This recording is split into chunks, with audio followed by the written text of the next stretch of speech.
As coronavirus continues to spread offshore, local ethnic businesses say they're starting to fail as customers stay away. Profits have halved for some Chinese restaurants in Auckland. With the increase of the minimum wage set to kick in, the timing couldn't be worse. Our reporter Alex Perrottet and cameraman Nick Monro took a stroll along Dominion Road to see who, if anyone, was ducking out for lunch. Unsurprisingly, there's no one at the Wuhan Cafe, and in broken English, we're told business is tanking. Despite it being lunch hour, there's no luck here. Around the corner at the Golden Garden, there's a few customers, but manager Tony Situ says many are staying away. Been a little bit affected, yeah, because what happened in China, people scared to come out to eat. They feel not a bit safe. Steve Ming at Jimmy sells fried chicken and bubble tea, but even that combination isn't enticing the usual crowds. Not too much customer come to buy our stuff, and we lose lots of customers, And before we can sell, I think we lose around 30%. He says he's had to lay people off. Before I have enough money to pay my labor, I can get some employees.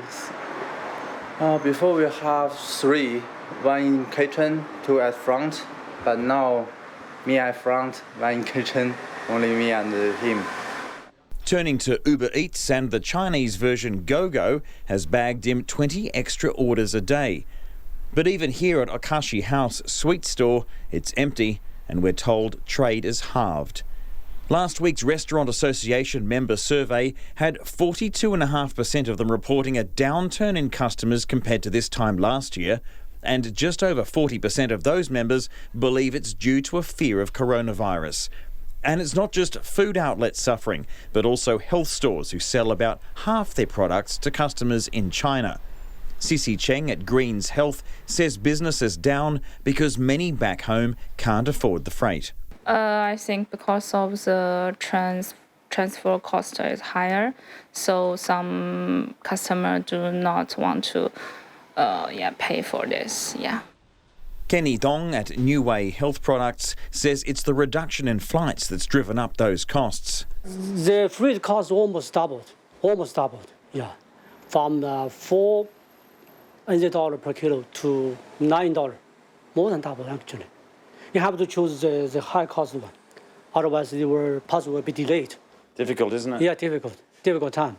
But we are lucky actually, because at least we are safe.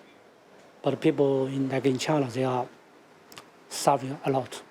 Many of the places we've visited up and down Dominion Road in the Balmoral area here in Auckland say that they've seen a downturn in business, particularly over the last fortnight, and it's those restaurants catering for the Chinese New Zealander, the international tourist, for example, that have seen up to 60% loss in clientele. This place, Harport, we're told, opened late last year, and we're told today that it's already closed down.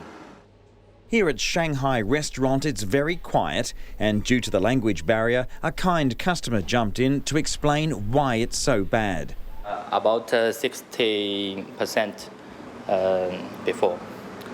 And they say that many of those crucial customers from China who have arrived home are still in self-imposed quarantine. So many Chinese people back to New Zealand, but also stay at home. They're cooking at home. They're not dining out? Yeah, they're not dining out now. Kimberly Miller runs a sushi restaurant in the city on Queen Street. She knows how desperate these people are, so she's arrived for lunch with her husband and baby. We are opening sushi shop, so in people's mind it's an Asian restaurant. And they will worry about the virus, even it's not, we are not from China, but they are still worried about it.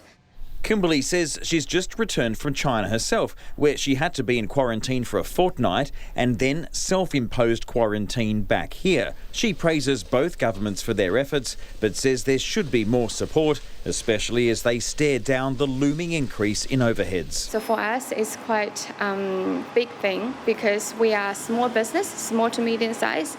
So we have to let our employee go, and we have to work longer hours, we have to work harder and make the small business going. So Sometimes I bring my baby to the shop because there's no staff. I have to work myself.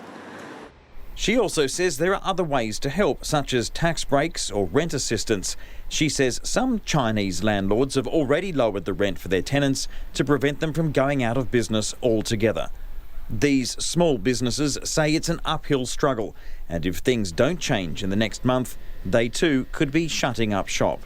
On Dominion Road for Checkpoint, Alex Perrottet. And after 6 tonight, reporter Matthew Tunison looks at what threat the coronavirus outbreak poses to this year's Olympics in Tokyo.